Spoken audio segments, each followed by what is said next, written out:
Buenas noches, estimados amigos, y bienvenidos a un nuevo episodio de nuestro estudio de las raíces hebreas de las Escrituras. Siempre tratamos de analizar en este espacio la interioridad de los sagrados escritos, basados en el pensamiento en el que fue escrita la Biblia, el pensamiento hebreo.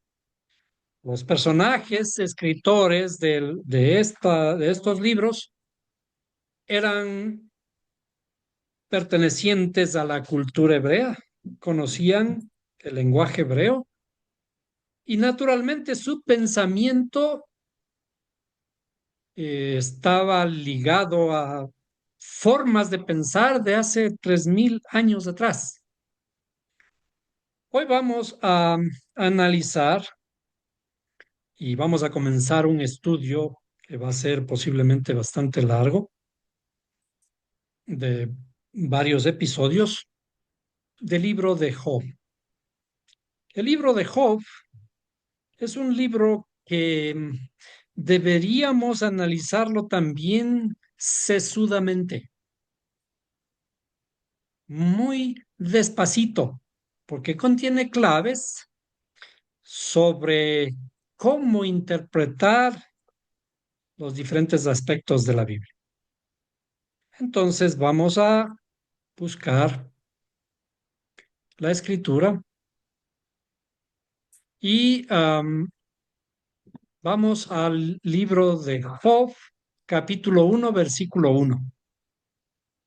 Como siempre, cuando nos acercamos al idioma hebreo, hay conceptos que tenemos que interpretarlos poco a poco. Entonces, estos conceptos tienen que ser analizados a la luz del lenguaje hebreo. Por ahora vamos a leer el texto en español y poco a poco iremos descifrando la intención del libro, iremos descifrando qué quiere decir el libro y por tanto no debemos entender el libro como el relato histórico de un personaje llamado Job. Siempre en la escritura tenemos que aprender a identificarnos con el personaje, porque lo que está escrito en realidad es un espejo de nuestra propia interioridad. Por tanto, lo que está relatando el libro no es histórico y aun si lo fuera,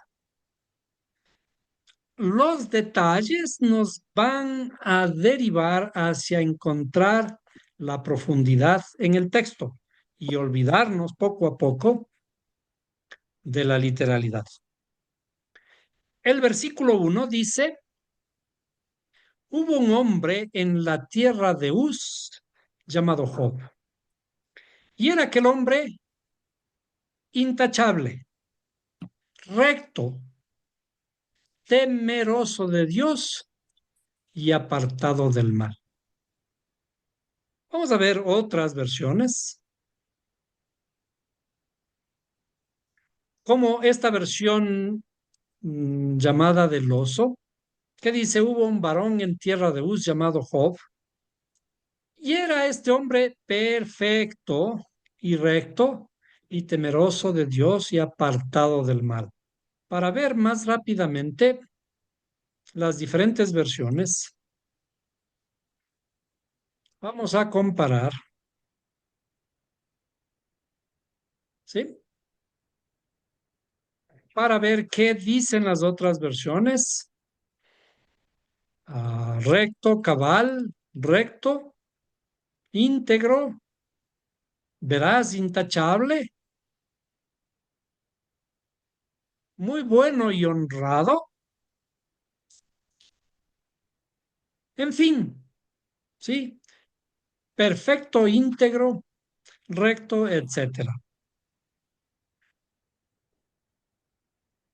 ¿Qué sabemos nosotros de lo que dice la Escritura y alguien, somos ya perfectos. ¿Qué es lo que nos enseñaron cuando nos enseñaban la Biblia? ¿Quién es perfecto? En realidad, desde el punto de vista literal y cristiano, el único perfecto es Dios. Y naturalmente, desde el cristianismo, su Hijo. Y por tanto, nosotros, ¿qué somos? No somos perfectos. En la iglesia, por ejemplo, nos dicen que nosotros somos imperfectos y que tenemos que buscar la perfección, pero somos tan imperfectos que necesitamos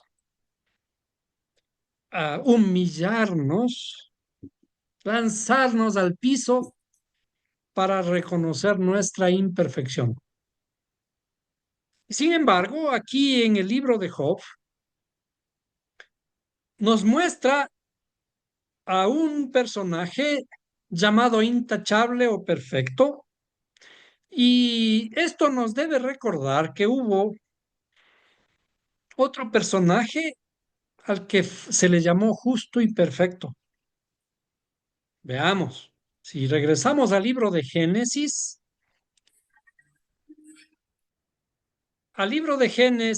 cuando se relata el diluvio, el llamado diluvio universal,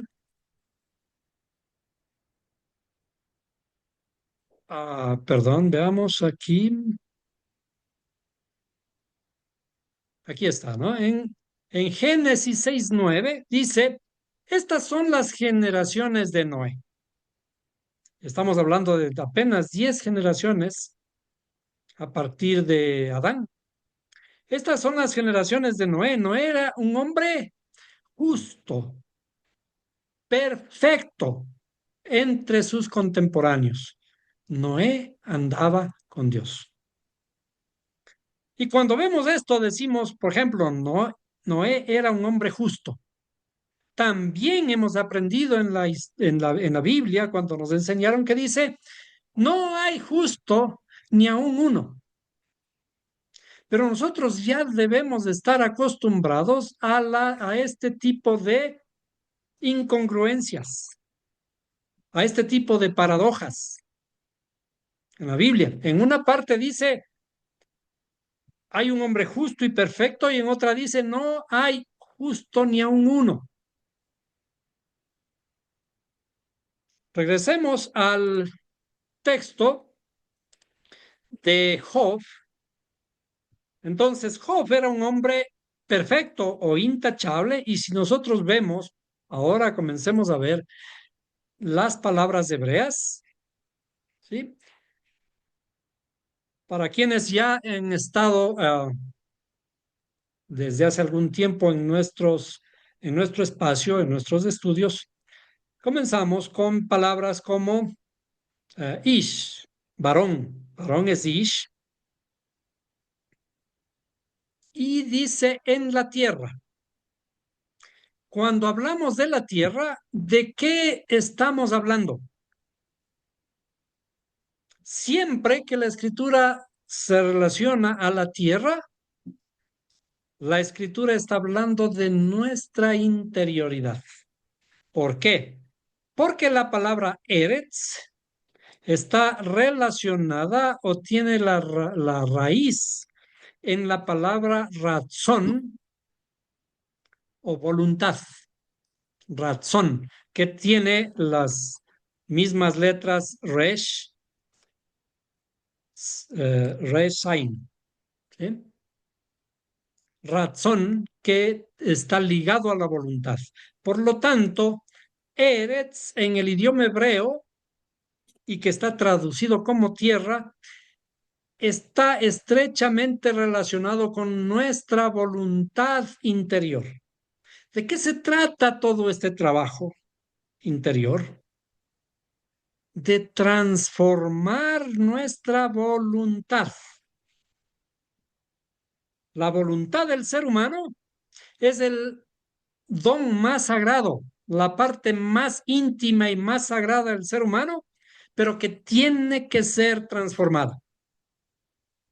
Esa última voluntad, que es la que uno tiene que respetar, pero más respetable será esa voluntad cuando más la hemos trabajado y la hemos transformado. ¿Por qué desde el inicio le manda el Creador a Adán a labrar la tierra? ¿De qué tierra está hablando? Cuando le expulsa del jardín del Edén, le dice que tiene que ir a trabajar con el sudor de su frente la tierra. Es decir, tiene que ir transformando su voluntad. Esa voluntad, esos deseos, esas pasiones primitivas que a veces tenemos que irlas transformando. ¿Por qué? Para tener conciencia del tiempo que tenemos aquí en el mundo, que es corto y que tenemos que dejar una huella imborrable. Para cuando nos vayamos de aquí, que casi no se note el habernos ido, porque nuestros pasos tendrán un perfume digno de seguir. Entonces, cuando la Biblia habla de tierra, dice Eretz, se está hablando de la voluntad, razón. Ahora, seguiremos analizando esto en su debido tiempo. Justamente dice en la tierra de Uz, nos damos cuenta que Uz o Uz contiene también las mismas letras de la raíz razón. Es decir, aquí ya cambia, ya no es, si ustedes se pueden fijar, ya no es um, Aleph, Resh, Zain, Utz, es Ain, Baf, Zain. Y por tanto también está relacionado a esta tierra de Utz, también está relacionado al trabajo que tenemos que realizar en nuestra interioridad. Por ello, por ejemplo, ¿de dónde viene la cultura? La cultura de un pueblo viene de cultivar. ¿Cultivar qué? Cultivar nuestra tierra, nuestro tesoro escondido. Y entonces, todo lo que está relacionado con la cultura, el arte, la música, la poesía, la pintura y todo tipo de arte tiene que ver con extraer de nosotros las cualidades, de nuestras cualidades emocionales, los más grandes atributos que deben adornar nuestra interioridad. Bueno, sigamos. Dice, este hombre, este varón en la tierra de Uz, se llamaba Job. En nuestro lenguaje se le tradujo como Job, pero en hebreo el nombre es Job. Aleph, Aleph, Yud, Baf y Bet. ¿Sí? En el hebreo no existían las jotas como sonidos fuertes y por eso es que al traducirles ahora se le pone el nombre fuerte Job, pero en realidad viene de Job. Y algo más interesante, sigamos, este hombre ahora le llama, fíjense cómo estaba aquí el varón, hubo un varón, primero le llama Ish, y ahora dice hombre, pero no cuando hemos visto la palabra hombre en el libro de Génesis, está traducido como Adán, o bien está escrito como Adán, y está traducido a partir de allí como ser humano, como hombre. Y ahora aquí es la palabra Shem, que en realidad viene del nombre.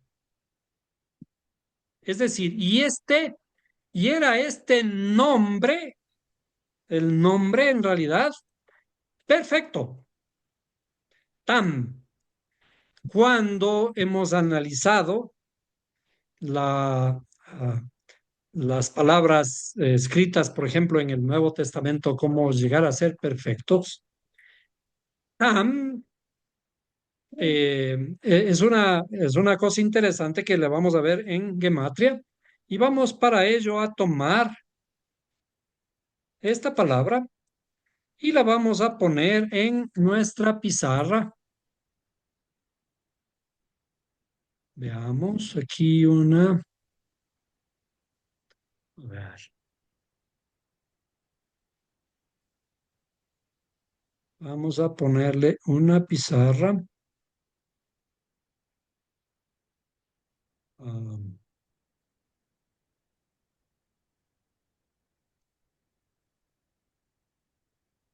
Perdón, veamos dónde me saco una pizarra.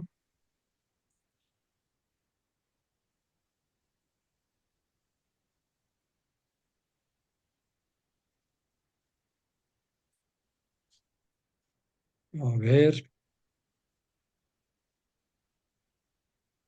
perdón, aquí es.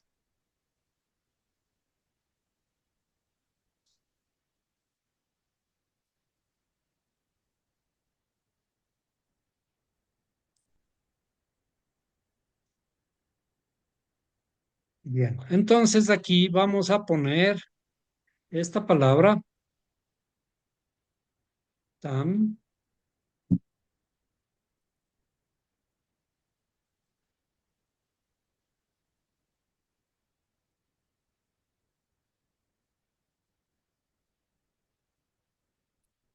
pero yo voy a añadir el plural de la palabra tam. Vamos a poner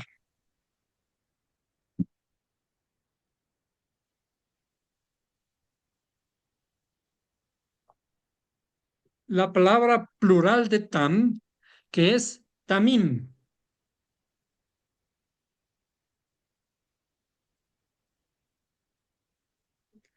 Vamos a añadirle un poco más, sale un poquito más grande. Tamim. Esto se debería escribir así. Veamos. Tamim. Esta es la transliteración en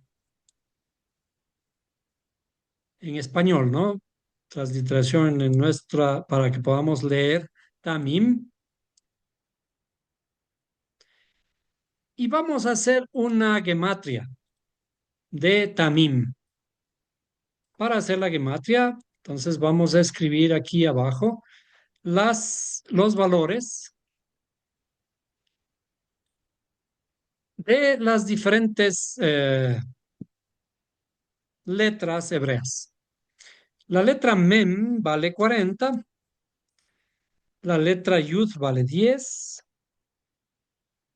la letra Mem otra vez 40, la forma de las letras es solo porque la 1 está al final, y la letra Taf que vale 400.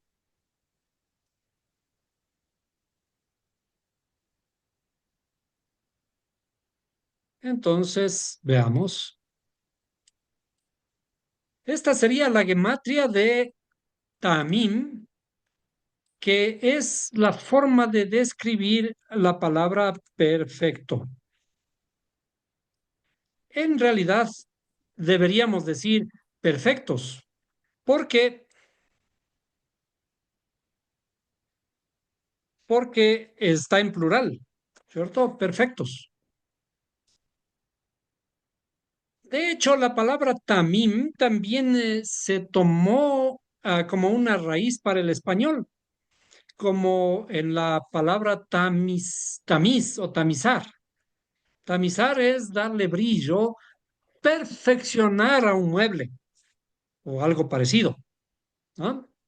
Bien, entonces, tamim, perfectos. ¿Cuál es el valor de la gematria? El valor de la gematria es 400 más 40 más 10 más 10. Serían, perdón, me falta otra mem aquí, ¿no? 40 10 está mal, ¿no? Aquí sería otra 40, ¿no? Mem 40, Yud 10, Mem 40, Taf 400. Entonces, ¿cuál es el valor de esta gematria? Sería 490. ¿Qué nos recuerda o qué nos debe recordar el número 490? ¿A qué es igual 490? Perdonar, Y exactamente. perdonar. ¿Qué significa perdonar? 7 veces.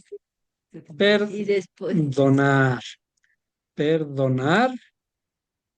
Debe estar ligado el 490 a la palabra perdón. ¿Y por qué a la palabra perdón? ¿Perdón para qué?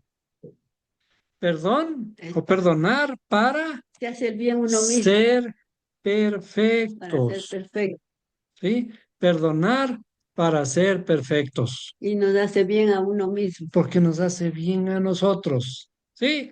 ¿Para qué llevar las cargas del pasado?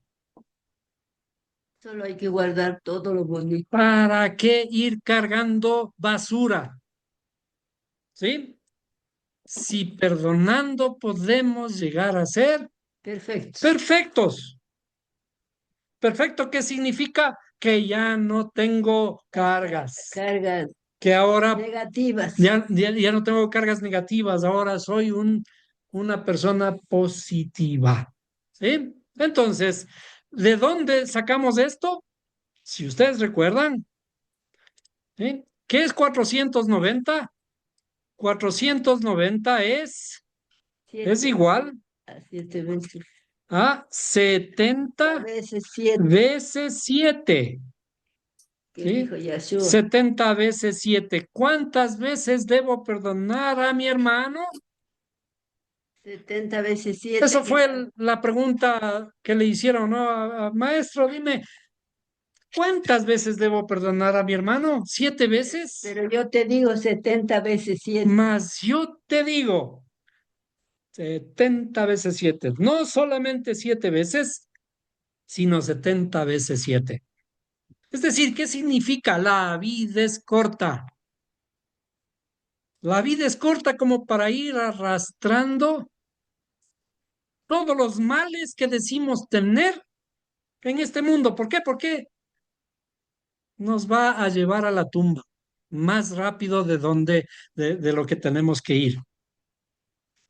Entonces, esta persona, este personaje Job, dice que era perfecto. ¿Por qué era perfecto? Porque era alguien que supo perdonar. Y ustedes pueden ver en el relato luego Todos sus que caminos. él inclusive se imaginaba si acaso sus hijos habrán pecado, dice, yo hacía sacrificios, él hacía sacrificios, pero vamos a ver todo esto, ¿qué sentido tiene? No se trata de una historia literal, no se trata de sus hijos, literalmente, sino de su propia interioridad. Bueno, estamos en la primera parte de Tamín Perfectos. Ahora, regresemos al texto. Vamos a regresar al texto y dice,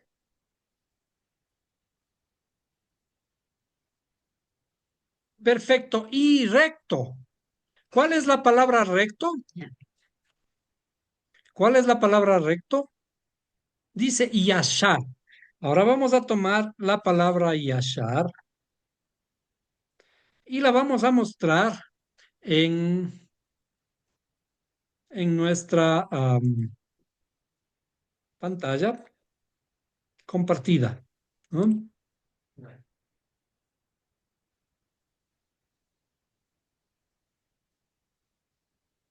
Veamos. Entonces aquí,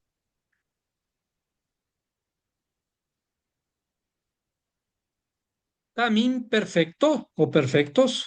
Y ahora vamos a poner la palabra justo, yashar. A ver, yashar. Vamos a poner aquí. ¿Qué significa yashar? Yashar significa justo. Entonces vamos a escribir aquí cómo se pronuncia. A ver, yashar.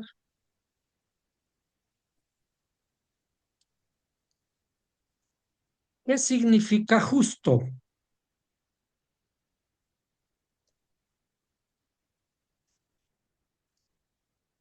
Pero ahora esta palabra la vamos a analizar en otro contexto. Toda la Torah se trata de analizar el lenguaje. Por eso se llama la palabra de Dios. La palabra hay que analizarla.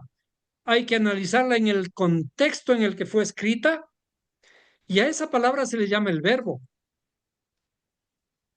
Y cuando decimos el verbo, ¿de quién estamos hablando? Estamos hablando de Yeshua. Yeshua. No estamos hablando de una persona. Estamos hablando de la Torá, de la palabra, del verbo, de el inicio de todo, porque en realidad el inicio de todo son las leyes y esas leyes se llaman la palabra.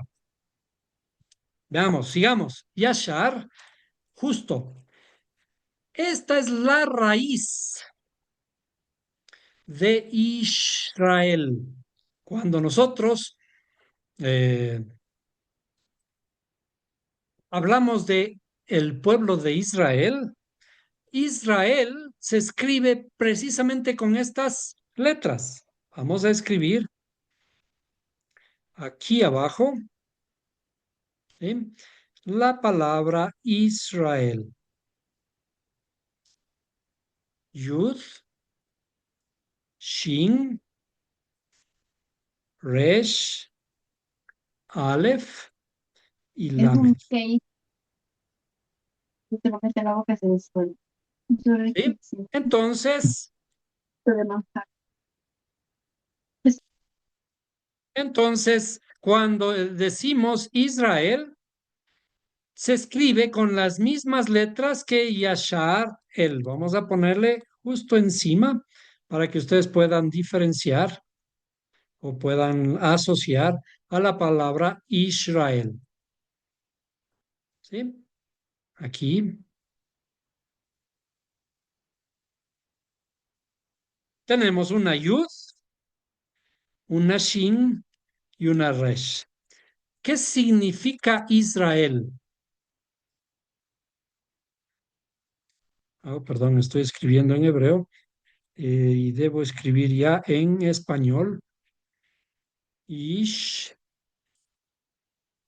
Israel, perdón, así es como se debería escribir Israel, ¿no? Israel, ¿qué significa Israel, por tanto? Israel no es el pueblo que está sentado en una tierra, porque ya vimos de qué tierra se trata. Es un pueblo interior, es el justo interior mío que está sentado sobre la tierra interior mía. Por tanto, no se trata de ningún pueblo, no se trata de un estado, mejor dicho, no se trata de un estado que pelea por una tierra que dicen que es de ellos y que los otros les han quitado ni cosa por el estilo.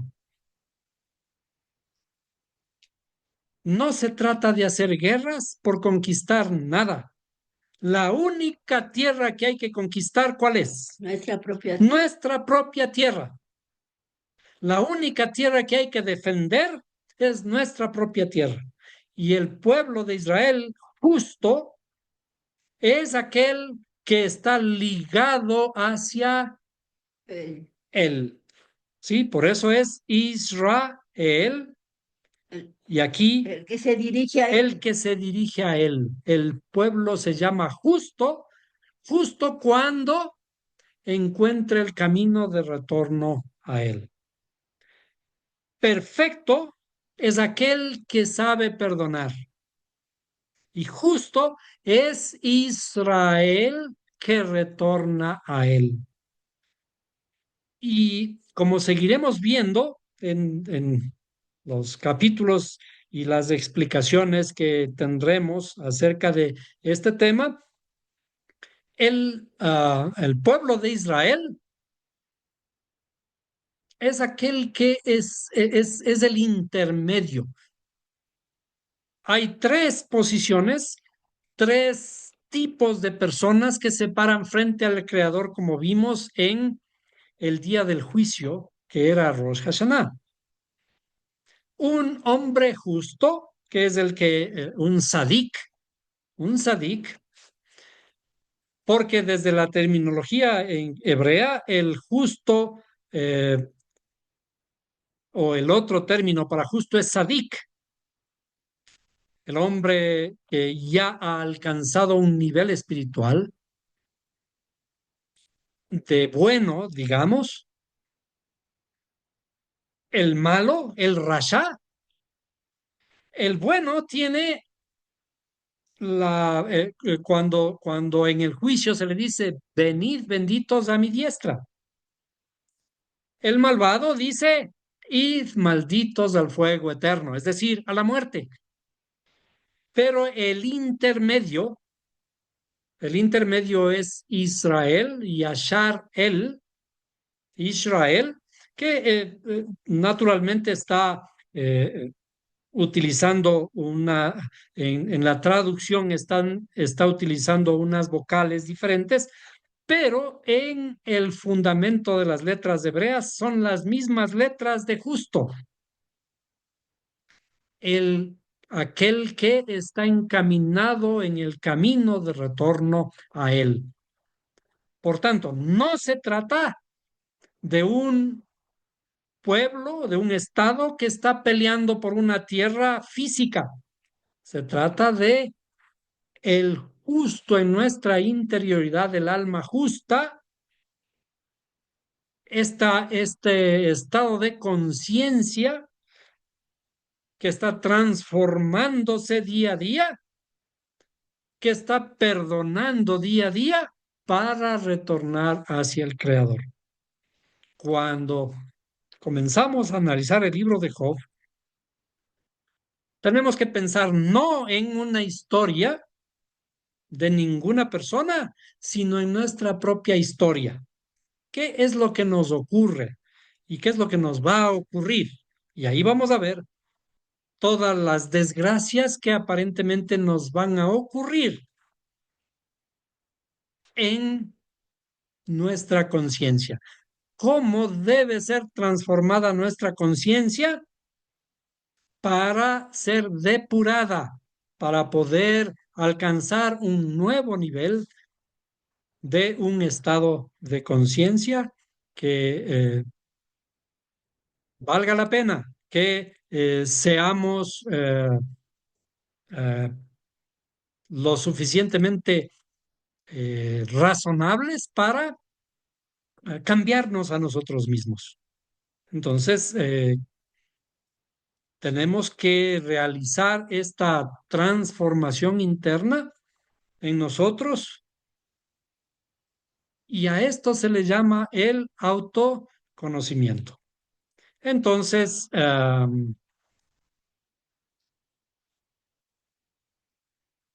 cuando iniciamos el libro de Job, tenemos nuevamente, decía, que pensar en nosotros y no en una historia que nos está contando de alguien más. Tenemos que identificarnos. De eso se trata toda la Torá, de eso se trata todo el aprendizaje. Entonces, creo que hasta aquí podemos llegar el día de hoy.